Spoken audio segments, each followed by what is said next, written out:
Pelo sinal da Santa Cruz, livrai-nos Deus, nosso Senhor, dos nossos inimigos, em nome do Pai, do Filho e do Espírito Santo. Amém. Meu Senhor e meu Deus, creio firmemente que estás aqui, que me vês, que me ouves. Adoro-te com profunda reverência. Peço perdão dos meus pecados e graça para fazer com fruto este tempo de oração. Minha Mãe Imaculada, São José, meu Pai e Senhor, meu anjo da guarda, intercedei por mim.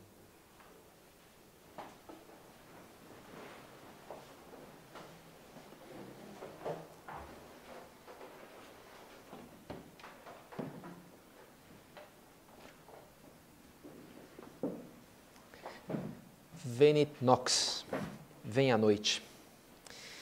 Em 1915, Einstein recebeu uma carta direto do fronte da Primeira Guerra Mundial.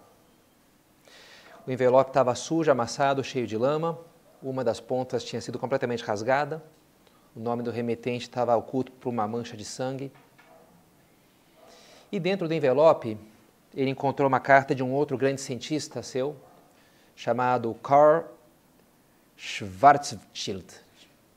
Atenção à pronúncia. Schwarzschild. Deve ser errado completamente, mas a gente tentou, pelo menos. Que era astrônomo, físico, matemático e tenente do exército alemão. No verso do papel, numa letra minúscula, que ele teve que usar até uma lupa para conseguir, ele estava uma série de equações que deixaram ele maravilhado. Por quê? Porque era a solução exata das equações que ele tinha criado para a teoria geral da relatividade, que ele tinha publicado um mês antes só, tinha acabado de publicar. Depois de tentar durante muito tempo resolver ele mesmo aquelas equações e não tinha conseguido. O máximo que tinha conseguido eram aproximações. E ali tinha uma solução exata para aquilo. Né? Então ele ficou super empolgado, já sentou para responder, maravilhoso, vou comunicar para a comunidade científica, né? Isso aqui vai ser, eu achei que nem na minha vida eu ia ver uma solução para essas equações, né? Achei que não ia demorar, não ia ter solução para isso. E escreve aquela carta sem saber que estava escrevendo para um homem já morto, já tinha morrido por então, né? O Karl Schwarzschild. E Schwarzschild morreu afligido fisicamente por um ataque de armas químicas que deixaram ele cheio de bolhas e problemas, mas também, na guerra, né, psicologicamente muito afligido por uma imagem, por um cálculo matemático seu, conhecido como a singularidade de Schwarzschild. Nessas equações, nessa solução que ele chegou, num momento lá, ele gerava uma singularidade. Você sabe o que é singularidade na matemática? Quando você tem um gráfico, uma função, se uma hora lá, por um acaso, o x divide por zero, aquilo gera porque y vai para infinito, né? Então, aqui tem uma singularidade, aqui a função não funciona. Nesse ponto daqui você não faz sentido, né? E os cálculos lá que ele fez, ele viu isso, né? Que uma determinada volume, massa, uma densidade de massa, né? Uma quantidade de massa num volume muito pequeno, aquelas equações dava pau, aquilo estourava. O passado encontrava com o futuro, enfim, as coisas não faziam muito sentido do ponto de vista físico. E era tal a concentração que mesmo a luz, passando ali por perto, ia ser engolida pelaquela atração gravitacional, e por isso nem ia dar para ver aquilo, né? E por isso, esses objetos começaram a ser conhecidos como buracos negros. Imagino também porque singularidade de Schwarzschild é mais difícil de falar, né? Então, buraco negro está mais tranquilo, né? Então, como a gente conhece isso daí. E ele ficou com aquilo muito na cabeça dele, nos cadernos ele desenhava espirais, ele associava aquilo à Alemanha, ele via os crimes de guerra ao seu redor, e o corpo dele se desfazendo. Então ele pensava, será que a gente não está todo mundo, né, caminhando rumo a um objeto que você nem enxerga e que daqui a pouco vai te engolir inexoravelmente, você nunca mais vai ser capaz de sair dali? E assim ele morreu. Um outro aprendiz e cientista teve com ele no dia da morte dele no hospital de campanha, e ele estava realmente afligido, falando dessas coisas. O outro foi embora, naquela mesma tarde, morreu Schwarzschild. Eu não sei, é uma imagem assim, forte, né? Uma história de um pouco mais de 110 anos atrás, que pode nos servir para introduzir o tema, né, da morte. Depois de amanhã é o dia de finados, que a igreja celebra, né, os mortos, rezar pelos mortos. E penso que pensar na morte poderia nos trazer uma aflição semelhante a desse astrônomo alemão, de uma coisa que a gente pode nem ver, a gente nem sabe, né? Pode ser amanhã, não sei, né? Pode ter um acidente de carro hoje, pode, não sei, tantas coisas, né? Que podem acontecer e que pode me engolir para não, irremediavelmente, né? Para nunca mais sair dali, né? Essa ideia da irreversibilidade, que até Cristo na própria vida parece falar algo disso. Tem uma passagem que os seus apóstolos apontam para um cego, pergunta, quem que pecou, Senhor? Ele ou os pais dele? Jesus fala, não, nem uma coisa nem outra, nem ele nem os seus pais. É preciso que façamos, mas é uma ocasião para que se manifeste nele as obras de Deus. Então não é tem que olhar o porquê, qual que foi a causa, não, mas o para quê, né? O que Deus quer tirar disso, né? Nele vai se manifestar a misericórdia de Deus, porque ele vai curá-lo, né? É preciso que façamos as obras daquele que me enviou, enquanto é dia. Vem a noite, quando ninguém poderá trabalhar. Enquanto estou no mundo, sou a luz do mundo. Ele parece, né, já intuir que a morte dele está próxima. Venit nox. Vem a noite, aí não é mais possível trabalhar, né? A gente tem esse tempo daqui, o sol se pôs, já era, né? Essa ideia que a morte fecha.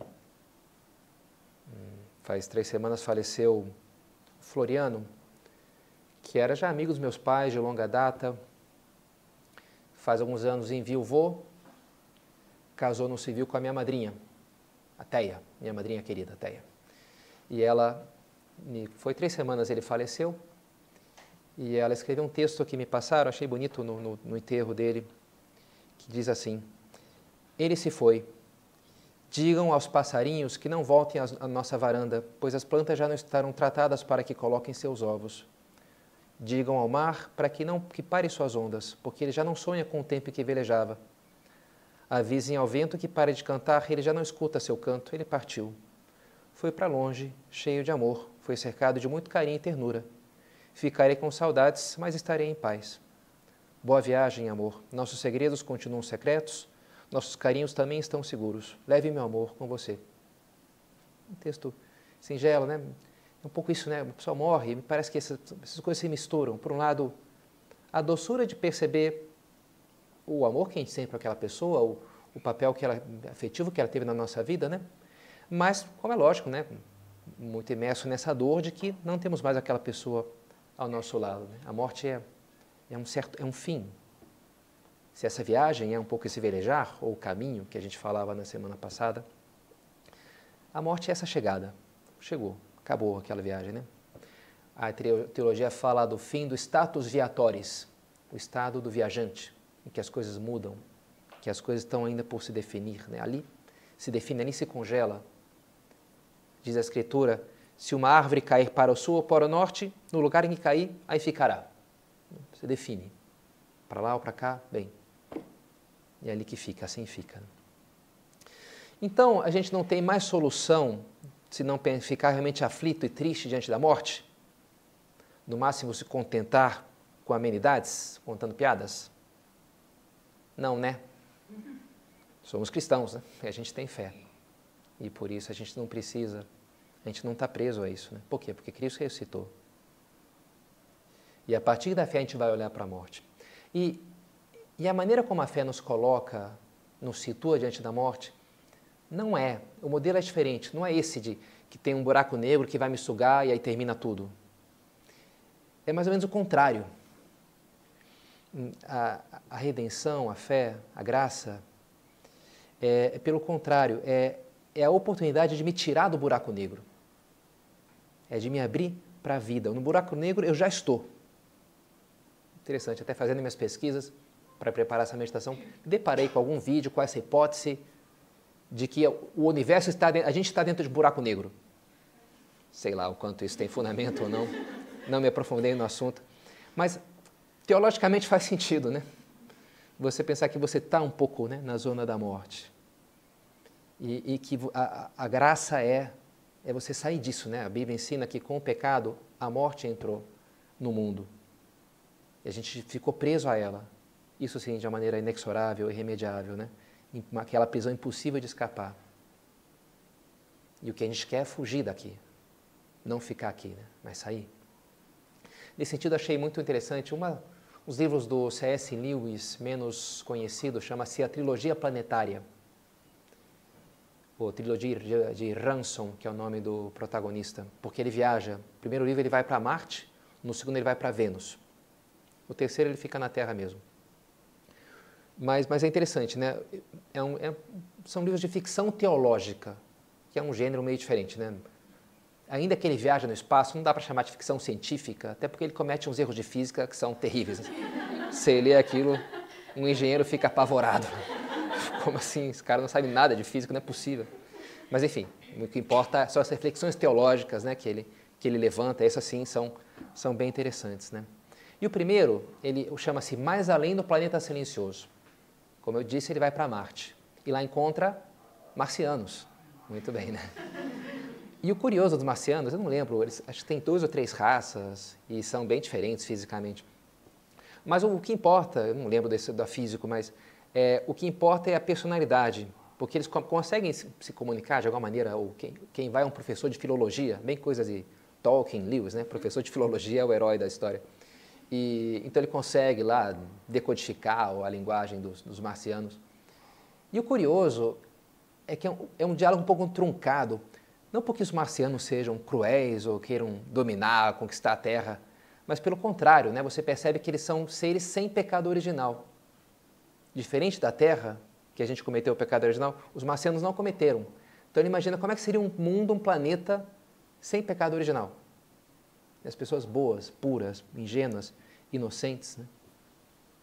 E a partir daí, o Lewis cria toda uma cosmologia teológica bem criativa. Assim. Ele pega cada planeta, tem uma espécie de um espírito, um príncipe que governa aquele planeta, que mais ou menos coincide com os deuses dos gregos, Vênus, Marte e Júpiter, né? A personalidade de cada planeta. E estão todos falando uns com os outros. O universo inteiro está numa espécie de grande coro de louvor ao seu Criador. Todas as criaturas ali participam daquele coro. À exceção da Terra. Por quê? Porque o espírito da Terra, o príncipe deste mundo, fala Jesus, né? Pecou, se rebelou contra o Criador. Então a Terra é o planeta silencioso. Os outros planetas olham para a gente e falam, lá não vem sinal dali, né? Ali está isolado, porque se fechou, não está em conexão com o resto da criação. Daí o nome, né? Planeta silencioso. E achei interessante, né? No fundo, e assim, no fundo, a redenção o que é? É uma invasão divina. Deus que vai invadir lá, né? É uma missão de resgate. Vou entrar lá no território inimigo para salvar as pessoas, né? No silêncio se fez ouvir o verbo, a palavra de Deus. Nas trevas brilhou a luz. Interessante, uma das teses, das teorias para como o Santo Sudário foi feito, porque os cientistas não sabem explicar como é que não é uma pintura, como é que se formou aquela imagem do Sudário de Turim. Uma possível explicação seria justamente uma explosão muito intensa, tipo uma bomba atômica, tem que ser muito forte, que aí geraria só uma queimadura mais superficial e como está lá, né? Aquela imagem que está no Sudário. E eu acho legal pensar que a ressurreição foi algo assim, né? Uma explosão de luz, a luz de Cristo, lumen fidei, lumen Christi, resurgentes gloriosi, né? Que dissipa as trevas das mentes e dos corações. É como se Deus tivesse inserido uma bomba atômica lá, ou sei lá, mega atômica, no buraco negro, de onde era impossível escapar, mas aquela foi uma explosão tão forte que realmente, né, foi um novo Big Bang. E é uma nova criação, de fato, a redenção. Né? É uma nova criação que nos permite escapar essa atração gravitacional e assim entrar na nossa verdadeira vida, na vida para a qual a gente foi feito, na vida eterna, que não é um prolongamento dessa vida. Certamente não é isso, né?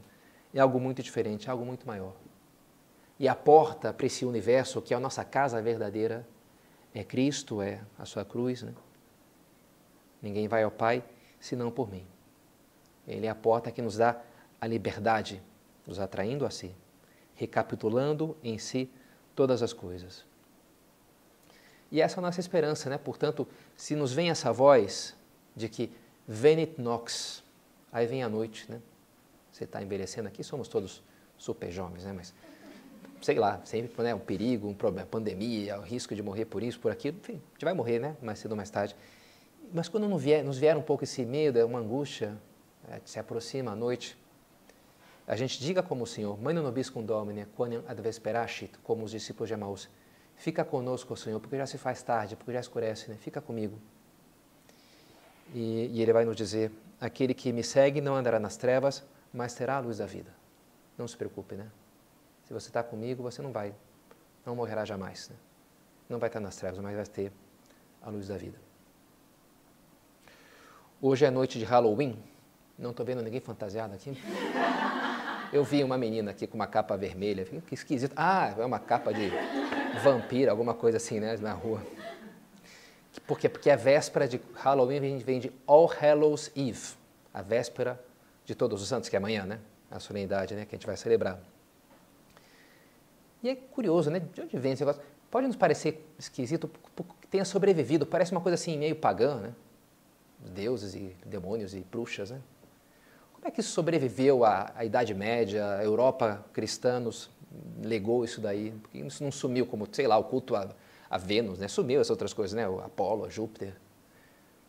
Mas acho que é legal tentar entender como é que isso pode ter se encaixado na narrativa cristã. Para isso, acho que ajuda um outro costume que a gente não conhece aqui no Brasil, chama-se Krampusnacht. Se vive em vários países da Europa mais oriental. Perguntei para o padre Jorge, ele falou que na Croácia tem o Krampusnacht. Krampusnacht é o dia 5 de dezembro, véspera, pelo menos no Brasil. São Nicolau é dia 6 de dezembro. Não sei se São Nicolau no Oriente é também no 6 de dezembro. Mas é na véspera de São Nicolau. São Nicolau é o Papai Noel, para quem não sabe, né? Então, ele é um santo, sobretudo no Oriente, muito importante, né? São Nicolau, também a gente aqui, acho que mais ou menos, né, conhece São Nicolau, né? E o que é o Krampus? Krampusnacht é a noite do Krampus. Krampus é um demônio que foi subjugado por São Nicolau. Então ele aparece sendo levado a uma corrente, né? O demônio lá. Provavelmente era alguma divindade local que o pessoal lá adorava e fazia sacrifícios. E que a pregação de São Nicolau libertou o pessoal daquilo. Não, pode parar com esses sacrifícios aí humanos, para essas coisas aí. Tem que servir só a Deus, né, e louvar a Ele. Ele não quer que vocês façam isso, né? Então ele subjugou aquele demônio, né? Aquele Deus que havia ali. E acorrentou e dominou. Mas ele dominou, mas ele deixou ele solto só para uma coisa. Para punir as crianças que se comportam mal. Então isso ele permite. Então, o que é a Krampusnacht? Na noite do véspera de São Nicolau, os rapazes se vestem de Krampus, que é um demônio, né? Com chifres, um negócio bem feio assim, né? E eles vão pelas ruas para pôr medo nas criancinhas pequenas e bater nelas. Eles chegam bater. Então, é uma noite assim de certa tensão, né? O Krampus vai passar. Será que eu me comportei mal? Será? E no dia seguinte, a São Nicolau, aí a recompensa das crianças boas. O que dá presente para as crianças boas, né? Se comporta bem, ganha presente de São Nicolau. Se comporta mal, apanha do Krampus, né? O negócio ali é sério, né? Desde pequeno, você tem que tomar cuidado, né? Interessante, né? As coisas vão unidas. Eu morei lá em Pamplona, na Espanha, e o santo lá é São Firmim. Vocês já terão visto, talvez, os los encierros de São Firmim, que soltam o touro na rua, vai o pessoal correndo na frente do touro. É uma loucura, assim, né? Cheio de brasileiro lá, eu tive um cara com a camisa do Fluminense, outro do Flamengo, quando eu fui ver, correndo lá dos touros. E tem também, isso é mais assim os jovens, né? Mas tem também muitas famílias, tem uns gigantes, que eles ficam numas pernas de pau e com umas fantasias, e tem os cabeçudos, que eles põem também uma fantasia de que tem uma cabeçona assim, de bravo. E eles batem nas crianças também. Então, as crianças adoram, porque... não sei se ele tem um chicotinho, não lembro agora, mas ele tem uma cara de bravo. Então, é uma espécie de prova de coragem, né? Você vou chegar lá no cabeção. Aí, é aquela, né, o thrill, assim, a emoção, a excitação de... Ah, mas bateu, não bateu, tá. Engraçado, né? É curioso, como faz sentido de alguma maneira, né? Você ter um monstro na história. Sei lá, as pessoas gostam de filme de terror.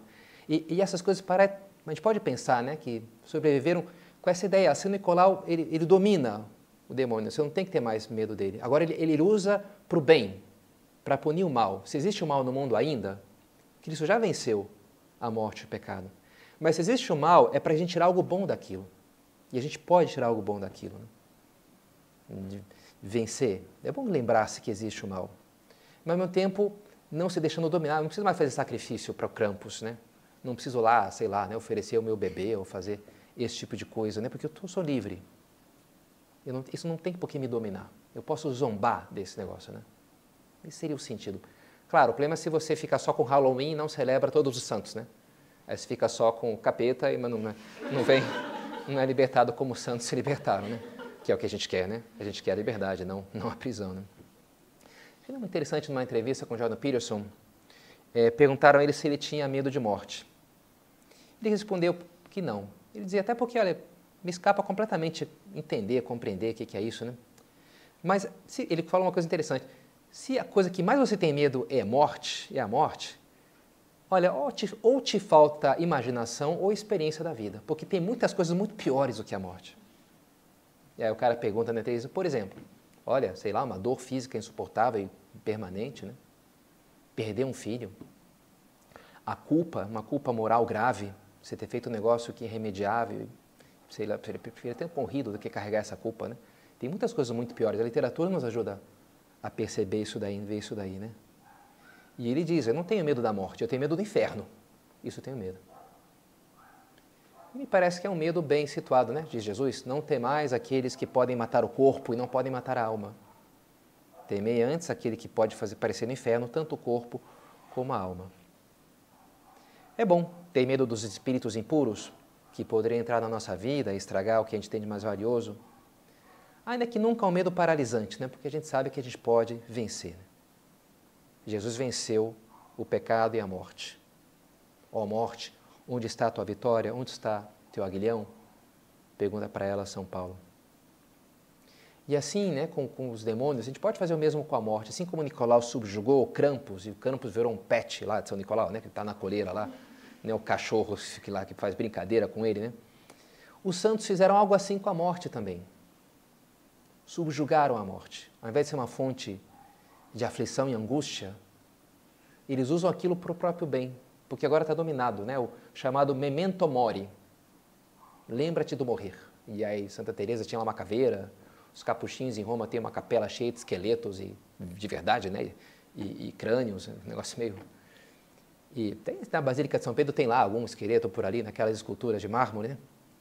E é isso, né? Lembra que, olha, que você vai morrer, não para você ficar agora paralisado, com medo por isso, porque você não está mais dominado por isso, mas sim para você buscar a vida definitiva, né? E não se prender ao passageiro, jogando fora o permanente. E é bonito ver pessoas que morrem nessa fé, né?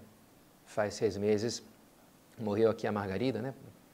Que várias de vocês conheceram, e morreu de uma maneira muito, muito serena, muito suave, muito alegre, daria para dizer até, né? O Padre Francisco Fausto contava ele mesmo que já faleceu agora, nesse ano, numa meditação que eu estava, ele contava de um senhor que ele atendia, o Padre Francisco diagnosticaram um câncer terminal, né? Mas, padre, assim, meus filhos já estão casados, já estou me aposentado, já fiz o que tinha que fazer, sabe? Que não me pesa saber que eu vou morrer daqui a poucos meses, né? Pelo contrário, sabe? Me dá até um alívio. E aí ele voltou, não, mas vou pôr os meios e tal, vou fazer a quimioterapia, né? Vamos lá, né? Não sou suicida nem nada, né? Mas enquanto tiver que viver, eu vivo. E aí ele voltou, um pouco tempo depois, falou, Padre Francisco, a quimioterapia deu certo. Acaba o câncer sumiu, né? Vamos lá, né? Mas aí deu também, ao mesmo tempo, Padre Francisco, quimioterapia. Não, quimioterapia não, metástase. Acharam uma metástase, vibrando com a metástase que ele tinha. Enfim, não sei se a gente precisa reagir dessa maneira. As pessoas terão diferentes tipos de reações. Mas, sei lá, que leveza, né? Também entendi um senhor, um supernumerário que morreu lá em Porto Alegre, o senhor Norberto Leite. E fui lá dar unção nos enfermos, fui lá, estava rezando o terço com ele no hospital uma hora. Muito assim, sereno, muito... Estava eu e ele rezando lá o terço, aí ele cochilou um pouco, apagou um pouquinho assim, né? Aí uma hora ele acordou, aí olhou para mim assim, eu acho que deu uma cochilada, né? Deu com um sorrisinho maroto, assim, de quem fui pego, né? O moleque foi pego fazendo travessura, né? Eu acho que eu dormi um pouquinho, né? Sim, não tem problema, você não imagina. Mas sei lá, né? Bonito uma pessoa morrer assim, né? Como diz o Apocalipse, bem-aventurados aqueles que morrem no Senhor. Oxalá a gente também possa se aproximar da morte com esse sentido, né? Com essa leveza de quem tem fé. E não só, né, se aproximar, morrer dessa maneira, mas já viver, né? Viver com essa esperança de que essa vida não é uma mera espera passiva, mas abraçando toda a transcendência que pode ter cada momento da nossa vida. Porque com a graça, não é só que quando eu morrer eu posso escapar ao buraco negro, né? Mas de alguma maneira já agora, a gente entende, a teologia explica, né, que essa vida, a vida cristã, já é uma certa antecipação do céu. E as nossas ações de amor, o que a gente põe de amor nas nossas ações, pela graça, unido à graça de Cristo, né, e unido ao amor de Cristo, aquilo atinge o seu objetivo, chega em Deus, toca a Deus, consegue escapar da prisão deste mundo, do príncipe deste mundo, e chega, né, na eternidade. São José Maria falava, né, dar a cada instante vibração de eternidade. São João diz isso, né? Ele usa, quem me ama, tal, quem come a carne tem a vida eterna. Ele não usa no futuro, terá. Quando morrer, vai. Não, tem. Aquele que crê em mim tem. Agora, essa vida verdadeira, que é eterna, que é a vida espiritual, você já tem isso, você já vive isso. Essa vida escondida com Cristo em Deus já está acontecendo na tua alma. Você já está respirando esse ar, né? Você já está habitando esse mundo. E por isso você já está, né? E os santos é isso, é a morte dos santos. Eles já vivem no céu. São João da Cruz, a alma vive mais onde ama do que onde anima. Essa frase que eu cito com alguma frequência, né? Você vive mais onde está o teu amor, né? Você está lá. E se meu amor é Deus, eu estou já no céu. Então, a morte é mais um... Vou voltar para casa, estou no meu quarto, cheguei agora em casa, estou aqui no meu lugar, né? Isso aqui é o meu lar, meu verdadeiro lar, né? É libertar-se do que passa para abraçar aquilo que não passa, para abraçar o verdadeiro, né? A verdadeira vida, o verdadeiro mundo. Venit nox, vem à noite. Na Espanha, tem uma das lendas da reconquista da Espanha. Foi essa época, né, que a Espanha foi conquistada pelos mouros, muçulmanos, e depois foi reconquistada pelos cristãos espanhóis. E diz uma história lá que eles estavam reconquistando lá uma fortaleza, e estava um ataque que deu muito certo, e estava um momento muito bom, e eles estavam conseguindo, né, e os mouros estavam lá com as defesas enfraquecidas, só que começou a se pôr o dia, e eles precisavam de mais tempo, né? Então começaram a dizer a ejaculatória, Santa Maria detém o teu dia. Santa Maria detém o teu dia. Às vezes, eu já usei alguma vez, Santa Maria detém o teu dia. Me ajuda aqui, né, a chegar em tudo, né? E, né, diz a história que, de fato, de uma maneira o tempo, para eles, pelo menos, se estendeu, né? E eles conseguiram vencer e fechar ali o que eles tinham que fechar, né, antes que o sol se pusesse, né?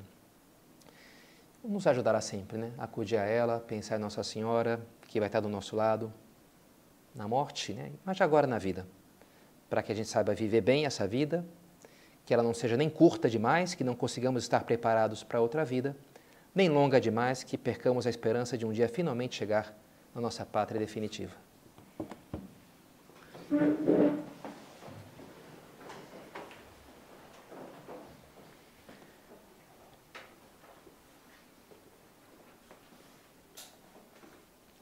Dou-te graças, meu Deus, pelos bons propósitos, afetos e inspirações que me comunicaste nessa meditação. Peço-te ajuda para os pôr em prática. Minha Mãe Imaculada, São José, meu Pai e Senhor, meu anjo da guarda, intercedei por mim.